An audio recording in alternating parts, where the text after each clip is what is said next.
माननीय प्रधानमंत्री जी के द्वारा आरती और पूजन किया गया है।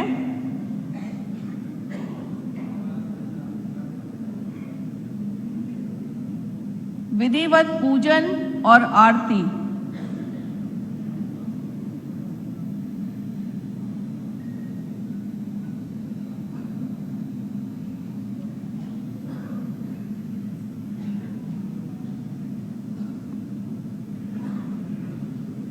अंगवस्त्र के द्वारा माननीय प्रधानमंत्री जी का स्वागत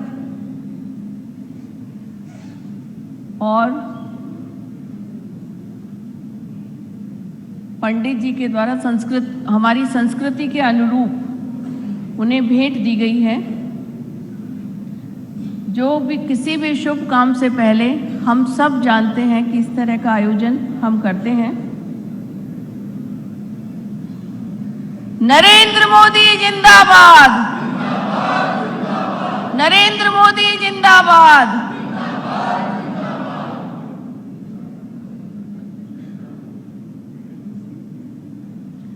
माननीय प्रधानमंत्री जी के द्वारा दीनदयाल जी और हमारे श्यामा प्रसाद जी मुखर्जी के स्टैच्यू पर पुष्प चढ़ाया गया।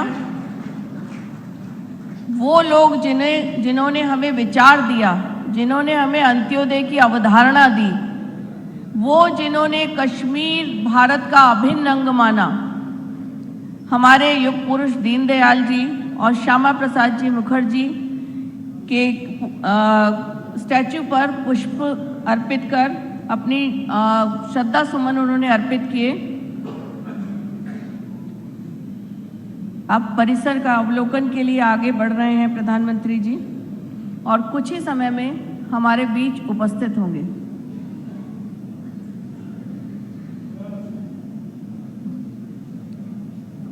भारत माता की, भारत माता की। वंदे वंदे। बीजेपी जिंदाबाद, बीजेपी जिंदाबाद।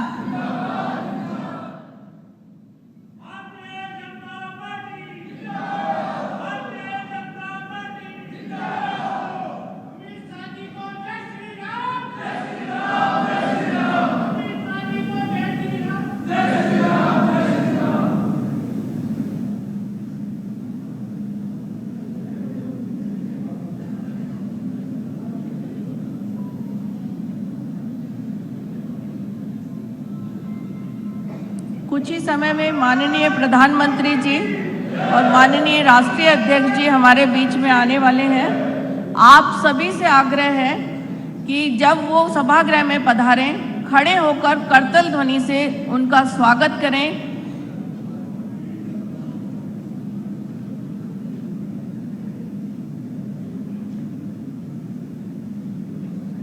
परिसर में आने के पश्चात सबसे पहले हमारी संस्कृति के अनुरूप पूजन किया गया माननीय प्रधानमंत्री जी के द्वारा। उसके बाद हमारी पार्टी को विचार देने वाले हमारे दो युग पुरुष माननीय दीनदयाल जी और माननीय श्यामा प्रसाद मुखर्जी जी की बस्ट पर उन्होंने पुष्प अर्पित किए।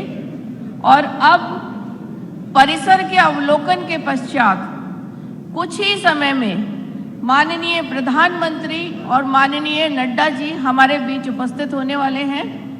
और आज हम सब के लिए बहुत गौरव का पल है कि इस केंद्रीय कार्यालय के विस्तार के लोकार्पण समारोह का हम सब साक्षी बनेंगे।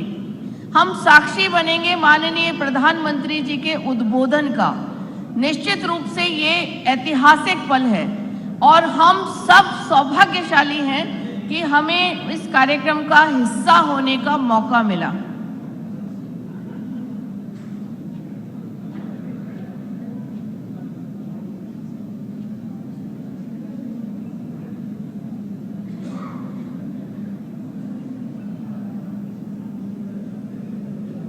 भारत माता की, भारत माता की। वंदे वंदे। BJP, BJP.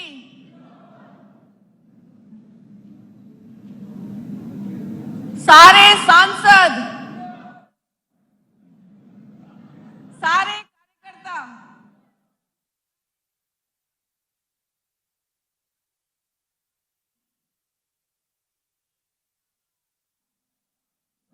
बीजेपी जिंदाबाद, नरेंद्र मोदी जिंदाबाद, नरेंद्र मोदी जिंदाबाद, अमित शाह जिंदाबाद, अमित शाह जिंदाबाद, मुरली मनोहर जोशी जी जिंदाबाद, मुरली मनोहर जोशी जी जिंदाबाद, नितिन गडकरी जी जिंदाबाद, नितिन गडकरी जिंदाबाद, सारे कार्यकर्ता जिंदाबाद, बीजेपी बीजेपी जिंदाबाद, भारत माता की, भारत माता की, वंदे वंदे मातरम मातरम मातरम मातरम, भारत माता की।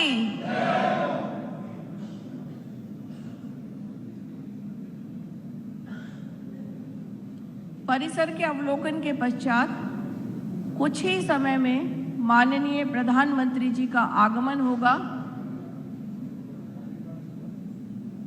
आप सब जो यहाँ कार्यकर्ता बंधु उपस्थित हैं, आप सभी का हार्दिक अभिनंदन है। माननीय प्रधानमंत्री जी के आगमन पर खड़े होकर करतल ध्वनि से उस युग पुरुष का जो देश को आगे ले जाने के लिए कृतकृत संकल्प है और जो विश्व में भारत का परचम लहरा रहा है। आज भारत क्या कहता है ये बहुत ध्यान से सुना जाता है। तो भारत आज दर्शक से आगे बढ़कर विश्व गुरु की ओर जा रहा है। इसलिए मैं आग्रह करना चाहूंगी आप सभी से कि परम सम्माननीय प्रधानमंत्री जी और सम्माननीय नड्डा जी के आगमन पर खड़े होकर करतल ध्वनि से स्वागत करें उनका, जो ना केवल हमें भारतीय जनता पार्टी होने का गौरव प्रदान का करें। ब्रेक के बाद आपका स्वागत है। मैं हूं आपके साथ विशाल मिश्रा। उमेश पाल हत्याकांड में अतीक अहमद समेत 3 को दोषी करार देते हुए उम्र कैद की सजा सुनाई गई है। प्रयागराज के एमपी एमएलए कोर्ट द्वारा सजा सुनाए जाने के बाद दिवंगत उमेश की मां ने कहा है कि अपहरण केस में अतीक को आजीवन कारावास की सजा हुई, इससे हम संतुष्ट हैं, लेकिन हत्या के मामले में भी आरोपी को सजा सुनाई जाए। हत्या के मामले में आरोपी अतीक को अदालत फांसी की सजा सुनाए।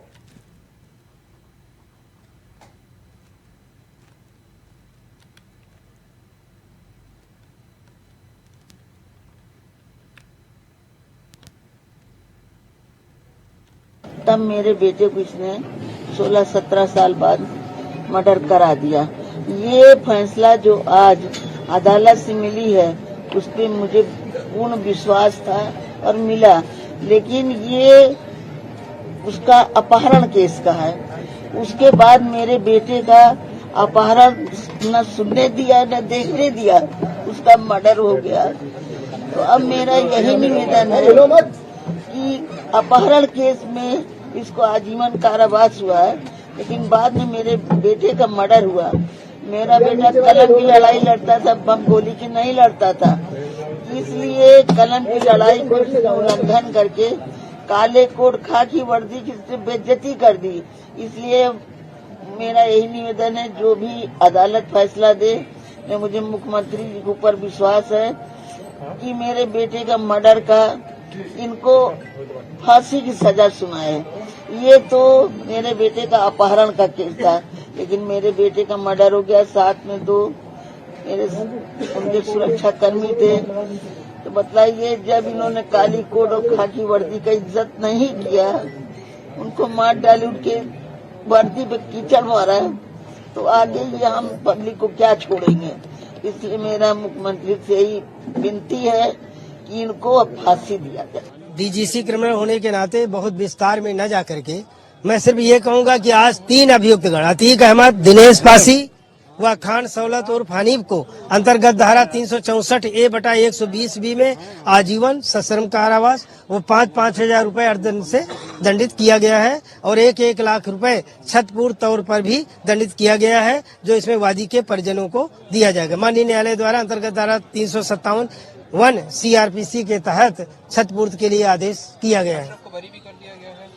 अशरफ की बात क्यों कर रहे हैं? इसमें 3 अभियुक्त के अलावा 7 अभियुक्त गणों को सभी धाराओं में दोष मुक्त कर दिया गया है। दोषी करार दिया गया मतलब इसका है कि उनको जिस मामले में अपहरण के मामले में जो है उसमें उनको दोषी करार दिया गया है।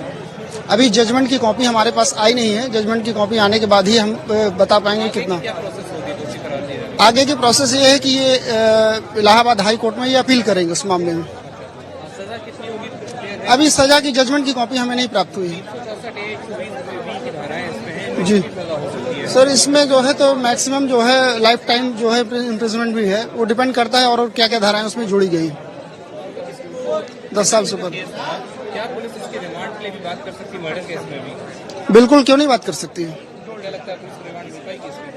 पुलिस को रिमांड तो ये तो कोर्ट पे डिपेंड करता है कि कोर्ट क्या करती है इस मामले में। अदालत में पैरवी की जा रही है, एक अपराधी को बड़ी से बड़ी सजा मिले, इस दिशा में हमारी सजा लगातार काम कर रही है। आज माफिया की खुशी में पैरवी के तहत सजा मिली है उम्र कैद की, और पूरे प्रदेश में लोग मान रहे हैं भयमुक्त वातावरण बन रहा है। हर स्थिति में एक अपराधी को हम प्रदेश के बाहर और जेल में निश्चित सुरक्षा की दृष्टि से हम लोग जो कदम उठाना होगा वो उठाएंगे, और वहाँ अधीक्षक को हमारा निर्देश है कि सुरक्षा की दृष्टि से जो भी कदम उठाने हो आप लोग उठाइए। सर, मॉनिटरिंग क्या यहाँ मुख्यालय से भी हो रही है? बिल्कुल निश्चित रूप से हो रही है। मैं स्वयं संपर्क में हूँ। मैंने कल भी बात की है वहाँ नैनी में, और आज भी सुबह बात की है। निरंतर हम भी संपर्क में हैं। नवरात्र के पावन अवसर पर सीएम योगी मंगलवार को गोरखपुर दौरे पर रहे, जहां देवी उपासना के साथ स्वतंत्रता संग्राम से जुड़ी विरासत का संरक्षण करेंगे। साथ ही भारत सेवाश्रम में स्थापित मां भगवती के दर्शन कर अमर सेनानी सचिंद्र नाथ संन्यास स्मारक की आधारशिला भी रखेंगे। तो वहीं गोरखपुर और कुशीनगर को हजारों करोड़ रुपए की विकास कार्यों की सौगात देने आ रहे हैं। सीएम योगी नवरात्र की अलग अलग तिथियों पर गोरखनाथ मंदिर में अनुष्ठान के कार्यक्रमों में भी शामिल होने के कार्यक्रम है। साथ ही 30 मार्च को कन्या पूजन कर गोरक्षपीठ की परंपरा को आगे बढ़ाएंगे। साथ ही नवमी के हवन के साथ श्री राम जन्मोत्सव का कार्यक्रम भी संपन्न होगा।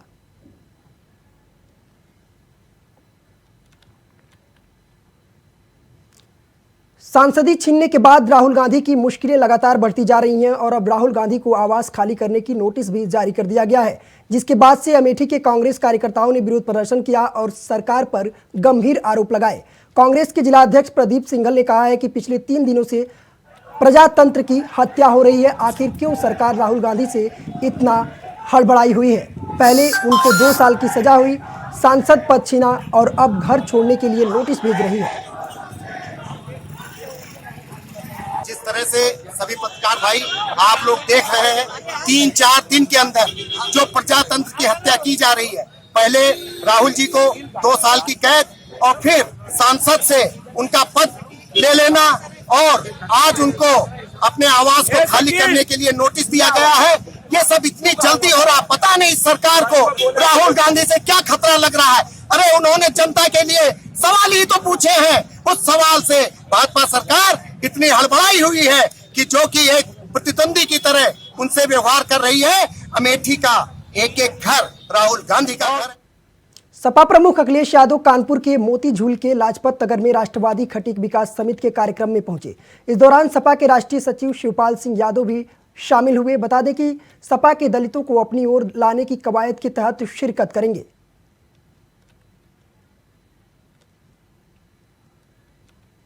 छत्तीसगढ़ की राजधानी रायपुर में प्रदेश के प्रतिष्ठित सामाजिक संस्था नवसृजन मंच ने बहुआयामी आयोजन बिटिया जन्मोत्सव के अंतर्गत 101 बेटियों के माता पिता का सम्मान किया। संस्था नवसृजन के प्रदेश अध्यक्ष अमरजीत सिंह छाबड़ा ने बताया है कि बेटियों के जन्म को प्रोत्साहित करने संस्था पिछले 7 वर्षों से ये आयोजन करती आ रही है, जिसमें अब तक हजारों परिवारों को इस आयोजन के अंतर्गत और ये बेटी ने बताया कि राम कृष्ण जैसे बेटा पैदा करने वाले माँ के दर्जा का होते, ये हमारे राज्य के हर एक व्यक्ति ये हमारे सृजन मंच के द्वारा सीखना चाहिए कि जो 0 से लेके साल भर के बेटी मन के साथ और जितना भी मंच में बैठे हुए 9 बेटी मना 9 रूप धारण के रूप में बेटी मना यहाँ सम्मान करेगी। एक मैं तहे दिल से शुभकामना देता हूँ। और मैं तो ये कहूँ कि ऐसे ही संगठन से चलना चाहिए जहाँ बेटी के साथ जो बलात्कार होते, बेटी के साथ अत्याचार होते, बेटी के साथ मारपीट होते, शराब पी के मारपीट करते, तो ऐसे संगठन के साथ में जुड़ के कहीं ना कहीं ये हमारे एक बहुत बड़े एक महिला मन भर से खुशी के माहौल ये है कि हमला इसे भाई मिले हैं जो कृष्ण कन्हैया जैसे हम लोग लगभग 101 परिवारों का हमने रजिस्ट्रेशन किया था, लेकिन जब हमारा कार्यक्रम आरंभ हुआ तो अभी बहुत सारे परिवार सम्मानित होकर चले गए, लेकिन ऐसे लगभग 100 से ज्यादा परिवारों को हमने इस कार्यक्रम से जोड़ा है। आप देखेंगे कि एक हम इस पूरे आयोजन में बेबी किट देते हैं, जो बच्ची के लालन पालन की उसमें चीजें होती है, फ्रॉक होता है, एक खिलौना होता है, बहुत सारी चीजें होती है, वो बेबी किट और माता पिता को एक सम्मान करके देते हैं। तो 100 से ज्यादा परिवारों को हमने इसमें जोड़ा और उनका सम्मान किया। संस्था द्वारा लगातार कार्य किया जाता है। स्व सहायता समूह जो महिलाओं के छोटे छोटे बने हुए हैं, ऐसे स्व सहायता समूह को ऋण दिलाना, बैंकों के माध्यम से कहीं कोई परेशानी होती तो उन परेशानियों को दूर करते हुए, विसंगतियों को दूर करते हुए सरलीकरण करना, ऐसे कार्यक्रमों को भी आगे बहुत ही अच्छी पहल है जो बेटियों के लिए बेटी पढ़ाओ बेटी बचाओ अभियान को भी आगे बढ़ाती है और साथ ही बेटियां हमारे लिए गर्व है हमारा, तो उनके लिए ये उत्सव तो बनता ही है। और मैं खुद एक बेटी हूँ इसलिए मुझे और ज़्यादा प्रसन्नता हो रही है। सिर्फ छत्तीसगढ़ के लिए ही नहीं, पूरे भारत के लिए और पूरे विश्व के लिए बहुत ही गौरव की बात है कि हम बेटियों का जन्मोत्सव मना रहे हैं, क्योंकि आज भी कहीं ना कहीं हम जितनों में बेटी बोल दे कि बेटों के बराबर है, फिर भी कहीं ना कहीं एक बेटी को महसूस हो जाता है कि उसके साथ कहीं ऐसी कमियां तो नहीं रह जा रही है। तो इससे एक प्रोत्साहन मिलेगा सभी बेटियों को कि वो भी आगे बढ़े और अपने लिए कुछ करके दिखाएं। फिलहाल इस बुलेटिन में सिर्फ इतना ही। देश और दुनिया की तमाम बड़ी खबरों के लिए देखते रहिए इंडिया वॉइस।